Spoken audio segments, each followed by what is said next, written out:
በናዝሬቱ በጌታ በኢየሱስ ስም እንዲህ ብዬ ልጸልላችሁ።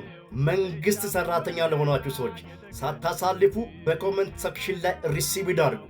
ነገ ሰኞ ዕለተ ሰኞ ግንቦት 17 ወደ ሥራ ቦታችሁ ስትሄዱ በጌታ በኢየሱስ ስም ገደብ ተነስቶ ታገኙታላችሁ።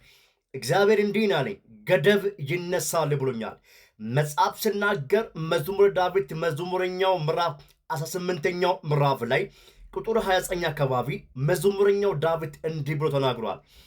ባንተ ከጥፋት እድናለሁ፣ በአምላክም ቅጥርዋን ዘላለሁ እንዳለ በጌታ በኢየሱስም ቅጥር የሆኑባችሁ ሰዎች እናንተ እንድትባረሩ ሌላ ነገር እየተናገሩ ያሉ ሰዎች ቀድሞ ይነሳሉ። እርግጠኛ ሆኜ ልንገራችሁ፣ በጌታ በኢየሱስም ቀድሞ ይነሳሉ ብሎኛል እግዚአብሔር። ይህ መልእክት በፍጥነት ወደ እናንተ ከደረሰ በኮመንት ሰክሽን ላይ ገብታችሁ አምን በሉ። ነገ ወደ ቢሮአችሁ ስትሄዱ ገደብ ተነስቶ ታገኙታላችሁ። ኢት ኢዝ ዳን ሆኖላችኋል።